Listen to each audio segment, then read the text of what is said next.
Okay, welcome back, everybody, or welcome for the first time if you're joining us as a new guest. This is Bar Talk, the Spirits and Beverage podcast from the Relief and Resource Company in Fenton, Michigan. We're coming to you, as always, courtesy of iLogic Media, and this is our second episode. I'm John Foley, your host, joined with my previous co-host, Mark Miller. What's up, guys? And making her debut on the podcast, and will be with us many times in the future, is Courtney Booms. Courtney is also the bartender here at the Relief and Resource, and part of the management team, helps us run the place. And today we're going to talk about a subject near and dear to all of our hearts, but Courtney's especially, I think. Oh, for sure. Yeah. And this is an episode entitled The Rise, Fall, and Rise Again of Irish Whiskey. And since next week is St. Patrick's Day, what a better opportunity, I guess, to focus on Irish whiskey and talk about it a little bit more. It's an interesting product because I'm sure we're going to get into this later, but it's actually the highest growth spirit category for the last 31 years, which is an amazing thing to consider. But most people know very little about Irish whiskey or really consider it in terms of 2 or 3 brands. So today we're going to talk about the history of it, the production, its decline, its resurgence, and kind of talk about how those things happened and why they happened and what resulted in the product that we drink today. And then talk about some brands that we really, really love and maybe some things that you're not sipping that you should, because it's, as we're going to mention later, Irish whiskey is amazing. And you're also going to be able to find a great deal of product at a very attractive price point. So it's one of the easiest types of whiskey, I think, to get into. I'll kind of. Also, I want to make a mention, first of all, that this is only the second episode, and it's the first instance of show sheet sabotage, because Courtney threw a bunch of Gaelic on here that I think she thought I was going to try to pronounce, and I would have been crushed if I had tried to. So I'm not saying that you can. She also speaks Welsh, so that's what we're dealing with. So I guess I'll take that part over. You don't mind, right? So Cíd Míle Foilse is just 1,000 welcomes in Gaelic. If you go to Ireland, you'll hear that a lot anytime you're getting introduced, especially like at a distillery or a bar or just anyone who's just like wicked friendly. But if it's cool, I'll kind of take over a little professor's role here and go into kind of the timeline and then focus on learn us some stuff. A ton of facts because it is relation. It's an old history. It starts around 600 AD, right? So it's going to get you right out there with the Irish monks. They're going to start using distillation equipment from the continent, although its origins are by Muslim scholars, right? They're using it to make perfumes and medicines and things like that. But the Irish monks, they have a tipple, they have a little sip, and they find that they get a really nice buzz. And they begin modifying it, eventually using local grains to create a more potable spirit they call Ishkabaha. It's kind of written similar to like Uski Betha, but Ishkabaha is the pronunciation. In Latin, you'll also get aquavitae, and it just means the water of life. Water of life, yeah. And that probably makes it mandatory that we do a show on aquavit. At some point. No, that would be great. I'm sure Robin would be in on it as Robin well. to come. Ishkabaha is used for the most part, but by 1405, you get the anglicized or English version from Fishki, or later Visky and Whiskey. It's referenced in the death of a Clonmacnoise chieftain. He drinks a surfeit of it, and I Googled the amount, and it just says excessive. Nice. So I'm assuming it's like at least a pitcher, maybe a whole quarter cask. He was getting like turned that. regardless. I think they're probably all getting turned. And that's probably something that we can incorporate that into service too. Like, I had to cut them off. Would you like they drink a surfeit of alcohol, and we had to cut them off. Yeah. If I see that in the manager log in the morning, I'm going to be really happy. But I mean, like in general, it's getting made from 1600 AD, and you're continuing to see it through the 1400s. Again, you're going to see it in 1608. You're going to get another reference from the licensing, right? So the first Irish distillery to get their license is Bushmills, County Antrim in the north, from King James. The landowner there is Sir Thomas Phillips. But in general, farmers, just like you would kind of think of like White Dog or White Lightning, moonshine, have been making this spirit for years just to try to like get used to use through their excessive grain. And it was always barley. Always. Yeah. But unmalted barley, right? Well, this kind of comes in later. So what they're making right now is called poutine or poutine, not to be confused with the kind Canadian? of poutine, right? Not Hey. fries and gravy and cheese. This is a poutine, meaning small pots. So they're making young barleyed, unbarreled spirit, basically. And I mean, this is long before the licenses have even come out. People make it so they're like not about to pay now. For the most part, you're getting a limited amount of licensing. We're running parallel with licensing and production in Scotland. Correct. So timeline-wise, is very similar. Scotland has been making also malted spirits, barley, whiskey, but it starts changing later on. So in fact, it's 1785 that the British Crown is wanting to get more money. So they're not getting license money. So they're going to start taxing malted barley. And that's actually where the unmalted barley comes in, right? The Irish were not happy about this. No, right? No, that's complete and utter crapola. I heard a saying earlier because I was like watching some YouTube videos, catch myself up on Irish whiskey history. And it was funny because it was like, there's only one thing the Irish hate more than the English, and that's their taxation. That's a fair statement there. Or they did, back in those times. I mean, they're incredibly clever. It's a cheeky move, but altogether they find that it's like beneficial. Not only does it enhance the grain and cereal qualities of the whiskey, but it adds this really nice, like sharp, almost sour fruity note. So you get like green apple and lemon in a lot of Irish whiskey as well. And that's consistent now. Yeah. I mean, one of the great things about Irish whiskey is that it's so mellow and so elegant that orchard fruit and other types of fruits really show through. Yeah. No, they want that. And then, it's also providing, by keeping the malted barley, because they still keep it in part, they're getting that rich body and complexity that they desire. And they're just getting all these new flavors kind of coming in. And it's continuing to become a very popular spirit. I mean, notable people who have been said to have enjoyed whiskey are like Peter the Great, Sir Walter Raleigh, Liz I, so Elizabeth I. Liz I. The OG. Yeah. It was a missed opportunity on that Kate Blanchett film. They should. Oh yeah, for sure. Lizzie. The Snyder Cut, probably. Yeah. It's 4.5 hours long. Yeah, exactly. I mean, but that's the first half of this 3-part series, right? That's the rise completely, and you've got these flavors, and they're fantastic. But in comes the coffee still. So it's 1830 when Aeneas Coffey, who was previously a whiskey tax collector, you were just talking about how the crown wanted its cut. He does create this still, which makes like a faster and cheaper way of producing whiskey. And he does try to sell it to the Irish first, but they are just not impressed with the way that this new still is creating spirit. Because previously it was all pot still, right? Copper pot still. Yeah, they stick to their guns and they want the pot still because they find that not only that it's a tradition, but they like the way that the distillation process brings more body to their whiskey. Yeah, and you can still see that division now. I mean, there's some Irish whiskeys that you would probably desire a great deal because they're pot stilled. Mm-hmm. The spot whiskeys and Redbreast, that taste very different because of pot distillation. So you can still prefer one over the other. And the division's kind of cool because now you can divide things up into styles. Yeah, and indeed the development of the coffee still is what kind of produces the strain that Scotch now takes, right? So the Scottish take coffee up on his offer that the Irish turn down, and it's to their extreme benefit. So that's like part one of the decline. But then there's also a period of temperance that's kind of growing in Ireland. Father Theobald Matthew is an Irish Catholic priest. He's a teetotaler, and he's a founder of the Total Abstinence Society.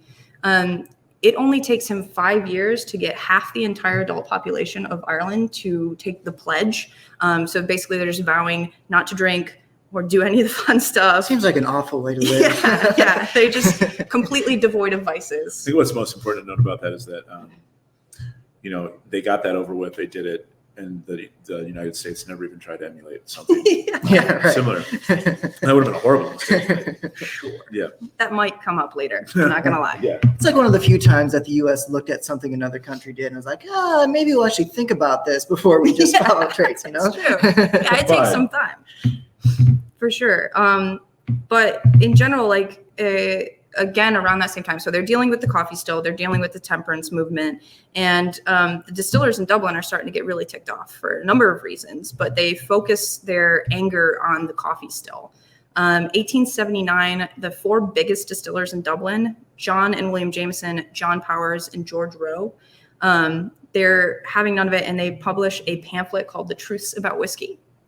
And it is basically just a campaign to try and strictly and legally define whiskey. They do not want anything that's coming from the coffee still. They're calling it a silent spirit to try and like deter people away from it. They're also denouncing government ministers and corrupt fraudsters. They list a bunch of grievances about mislabeling and distribution and just like the absence of regulation on production in general. And it's not until, 1909 that the one thing that they're able to do, any of the Dublin distillers are able to do, because in general, the Royal Commission just poo-poos that. They ignore it completely. A poo-poo. But the request for regulation kind of mirrors almost the same exact time, maybe 14 years earlier, the Bottle and Bond Act. Yeah. So on both sides of actually. the ocean, you're trying to define what it is. Yeah. And you're trying to say, well, this is why how it should be made, and why. Here's how we define what's good and what's not. Right. Yeah. And I mean, for different reasons politically, obviously. Yeah, as a corporation, if anyone's making this spirit, they're trying to define theirs as the best compared to anyone else, right? So I mean, that's going on. The best the Irish can do in 1909 is they add the E. So this is where you're getting the difference between WHISKY for Scotch and a good portion of world whiskeys. But Irish add the E, and they've got WHISKEY. Which Irish distillers then do in America. Right. That's right. American product picks up this spot. Yeah, as well. and rye and bourbon are still branded that way. And I think that's a question we still get a lot. I mean, even as beverage professionals, I feel like I get that one about a dozen times a year. I mean, a ton of times in menus, you'll see the parenthesis around the E's because of this. Yeah, which we do. Yeah. And it's generally, that super simple rule. Like if there's an E in the name of the country where the spirit is made, there's an E in whiskey. Yeah. Yeah. Generally. It's a good memory tool. Except for Maker's Mark and Old Forester. Right. Ignore those guys. Yeah.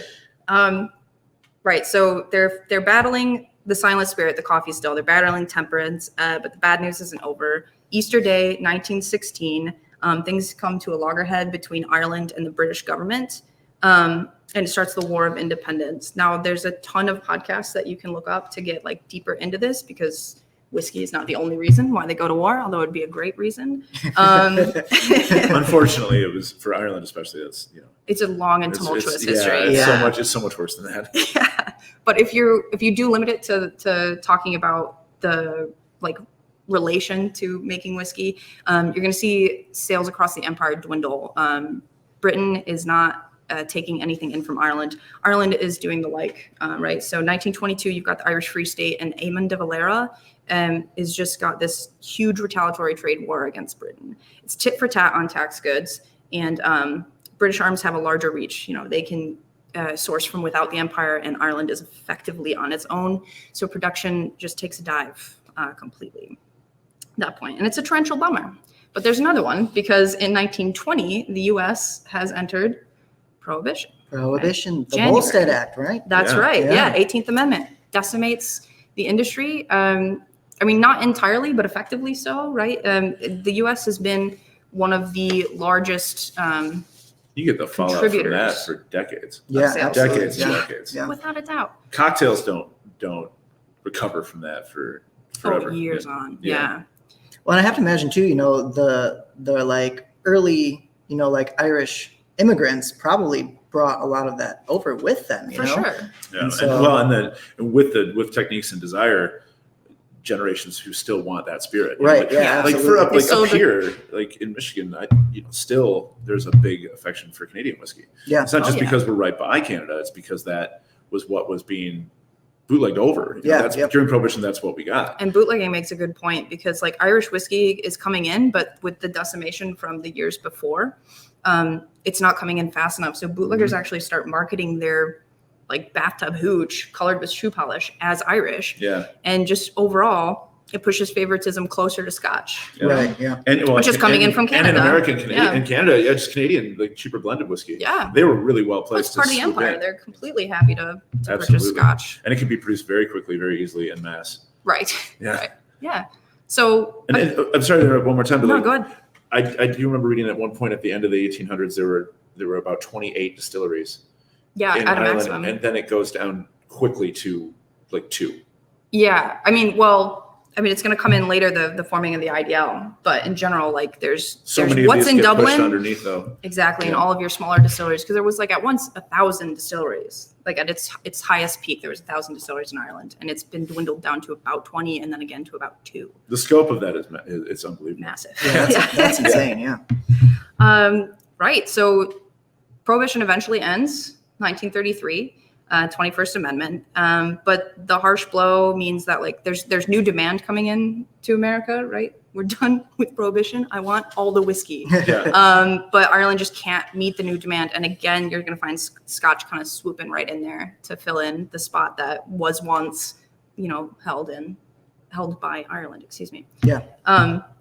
And it takes a really long time. I mean, it's not until 1966 that the IDL that I mentioned is formed, and that stands for Irish Distillers Limited, which is basically anyone left afloat in Dublin after that huge period of loss. 3 guys are like, let's get together. Yeah, but they do try to create a campaign for like a re-emerging Irish market. Well, I have to imagine too, just like take a step back a couple of years, soldiers coming back from World War II who are, they've abroad, been out there. They tasted Scotch, they maybe tasted, Irish whiskey, they wanted to have that, Well, and vodka. Completely, yeah. And vodka, yeah. And as vodka. well, yeah. I mean, that's a huge part of it because America didn't have a taste for vodka Not for a while. So you have to imagine, that demand kind of really increased. Thus, in terms of drinking in this Yeah. country, I feel like people don't realize how new vodka is in perspective. Yeah.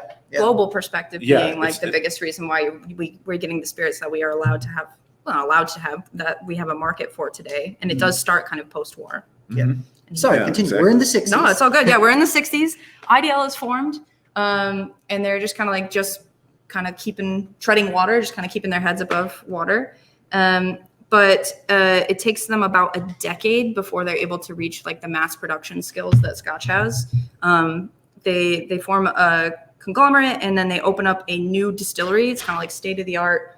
They have 3 75,000 liter pot stills in County Cork and Middleton. Middleton, very rare, being one of the most common brands of whiskey that people will note from this. But they're also making Jameson, they're making Powers, Redbreast, and Green Spot. Again, huge names. And that mega facility at I think around the 80s is able to make over 2 million cases of whiskey, where they had once bottomed out around 200,000 cases. It's a huge jump. Right. Yeah.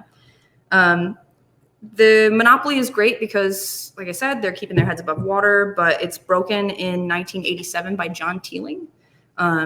Teeling whiskey. They use the old an old chemical facility that turns into the Cooley distillery, which the monopoly is lost. But then in the following year, Pernod Ricard, French pronunciation, I'll defer to you. Pernod Ricard. Pernod Ricard Yeah. takes an interest in IDL and actually purchases it.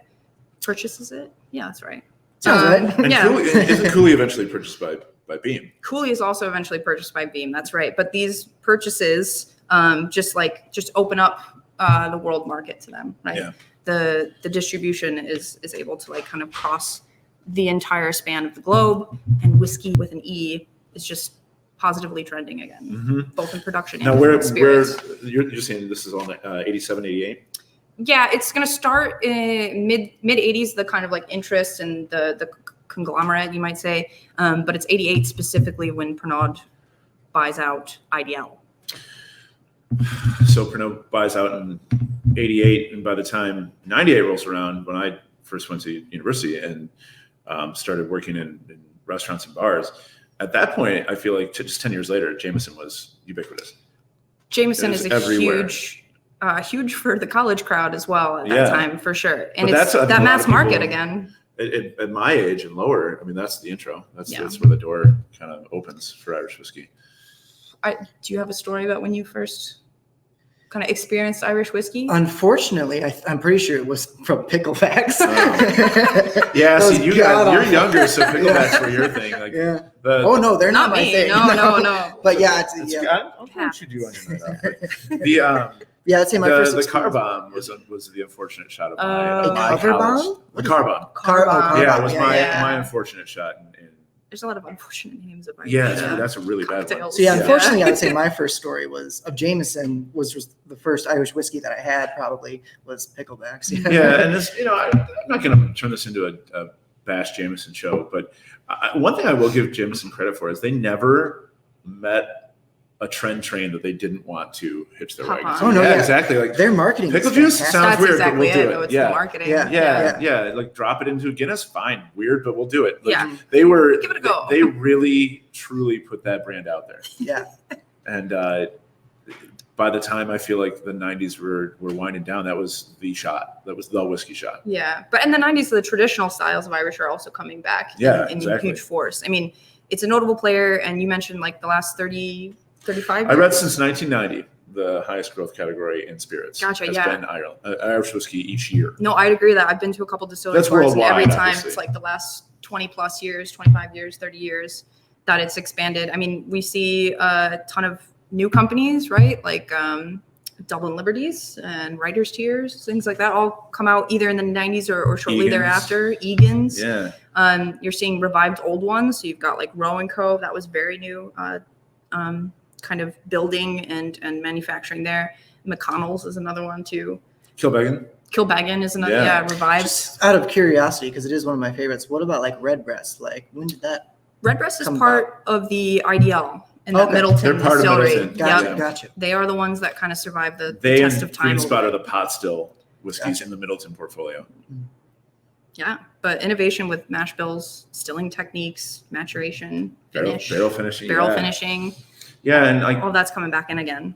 I'll admit freely. Well, first I have to cop to a mispronunciation or a mistake last show, because as I said, Dublin Libraries was Liberties, which helped create the Dead Rabbit whiskey. But as somebody who's a little bit older in this particular industry, it took me a long time to go back to Irish whiskey, because I had dismissed it for so long. Because in favor of Scotch, in favor of bourbon, in favor of using literally any other whiskey to make a cocktail with, because I was so accustomed to just seeing Jameson or just seeing a couple other brands that I really felt that I didn't have as much to pull from. And that could never be less true than it is right now. Irish whiskey is one of the more exciting styles, and it's the production of that really strange history, if you think about it as well. It is, right? yeah. Barrel finishing comes from French grape virus, right? Like that kind of goes down, and then Phylloxera. Thank you. Yeah. All those barrels are empty. The noble rot, and they start using sherry barrels for finishing instead of wine barrels and port. Yeah. Or ex-bourbon barrels. Yeah. Ex-bourbon also, for sure. And so now, one thing, if you take anything away from the show beyond the amazing history lesson that we just got from Courtney. No, don't laugh. That was amazing. It was long. Was it? Is that Irish whiskey is complex and accessible at the same time, which is a really, really cool thing. Also, it's affordable. So if you're on a budget and you want to explore great whiskey and you feel intimidated by trying to chase the bourbon brands that all your buddies are posting on Facebook groups that you can't find or can't afford, and single malt Scotch is just out of your reach, grab for the Irish, because there's an amazing amount of product. What was the quote from last? Champagne taste with a beer budget? Yeah, if you have champagne taste on a beer budget, Irish is your way, man. Like there are a lot of bottles that you can get for $35 or less that are really, really, really good, and they're nuanced and expressive, and you don't feel guilty drinking them because you didn't pay an arm and a leg, to put the bottle on your shelf. Yeah, I think it's a class of spirit that gets overlooked a lot, but once you dig into it, there's so much nuance that you can find, in the drams. Yeah. And the way St. Patrick's Day is in this country, which is a little unfortunate. We tend to get caught up in the pageantry and the gimmicks of the holiday rather than reaching for products that are really, really wonderful and genuine products from the country. So, not to be preachy, but maybe this year put down the green beer and the pickleback and reach for, a good pint of Irish beer if you can find it, and a nice sip of whiskey. And because you'll find you don't want to shoot it, you want to sip on it. Yeah, absolutely. And cocktails too. I mean, I see a lot of stuff with like Midori because it's green. You're gonna add like a bunch of peach schnapps. You got the green tea shot because it's got Jameson in it. Yeah. You can skip those over if you want, and maybe go for like a Tipperary Irish coffee. You could do Tipperary. That's the second show in a row of the Tipperary cocktail. It's fantastic though. It's hard to get over. Yeah. So and if you want to really prove to your friends that you're hardcore, you can do green chartreuse shots on St. Patrick's Day. It's not Irish, but get real lit after about 2 of them. Yeah, without noticing. You'll be real tough for an hour, and then you'll be crying because you can't find the keys that are literally in your back pocket in 2 hours. But back to cocktails, I think that Irish whiskey has become one of my favorite spirits to pull for a stirred cocktail. Well, you know me, I personally don't have much of a preference for bourbon because I taste too much corn in it every time I have it. So Irish if you pop that right in there, it works for almost anything I could imagine bourbon working for. Yeah, the more I drink bourbon neat and the more I work with it, it's not that I don't think it's a good cocktail. It's spirit, but I want to work with it less because I can pull more from Irish whiskey or Scotch when I start putting things in. Yeah. When I start putting other things in. Especially with those sour and crisp notes that I mentioned too, that the unmalted barley brings. Yeah, you can pull different fruits in with Irish. You can pull different sugar agents in with Irish. So it's a fun challenge to work with Irish whiskey in cocktails. Yeah. Now, does Irish whiskey, does it have to be 100% barley, or can they throw other grains in there? You can get other grains in there. Unlike like bourbon, where it's like a certain percentage of the mash bill, right? Yeah, that's really what I was asking, I guess. Yeah. Yeah, no, that's not necessary. Unmalted is characteristic. Okay. But you will get certain ones that you're going to have a higher percentage of malted barley because they want that flavor, that robust kind of body. Yeah, just for the benefit of people who don't know, the single malt, it means malted barley from one single distillery. So the single means the distillery, and the malt means malted barley.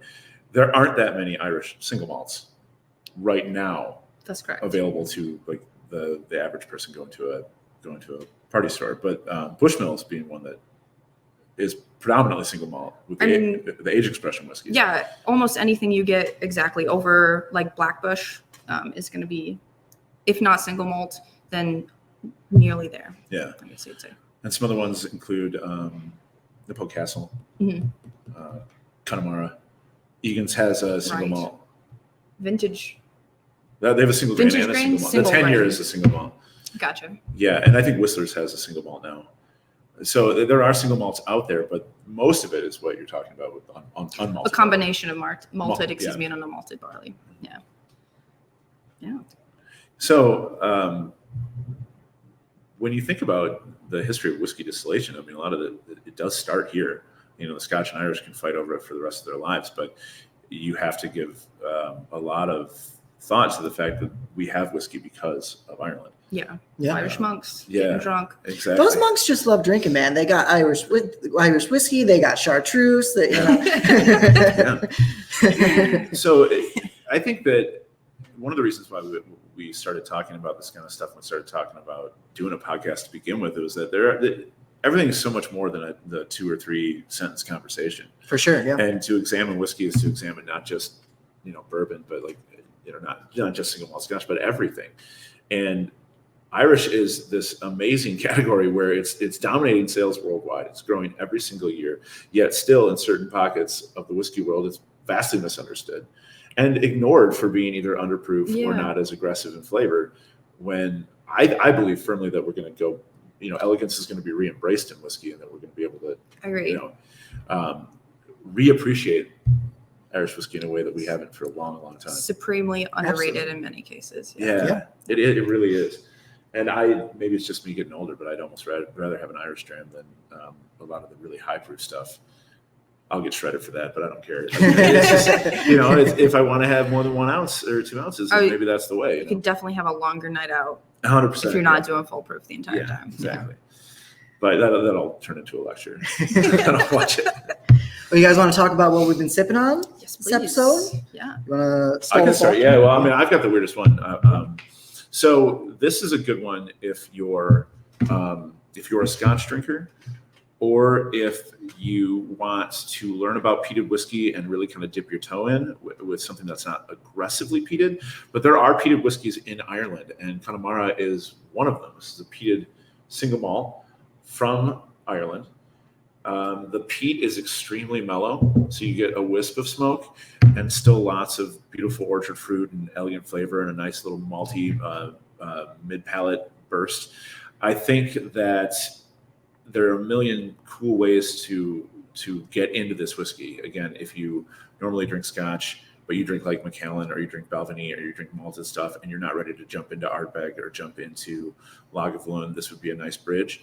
If you typically drink Irish whiskey and you like how mellow and elegant it is and want to take a step forward in flavor, Connemara would be it. And I think that you can get a bottle for $35, which is really, really nice. Supremely inexpensive for a world, like outside of the U.S. whiskey. Right, and for peated whiskey too, because a lot of it's going to, aside from what's Wee Beastie, you're going to spend a lot of money. Right, yeah. For peated whiskey. And I find that the peat smoke in that is like so elegantly integrated into the dram, yeah.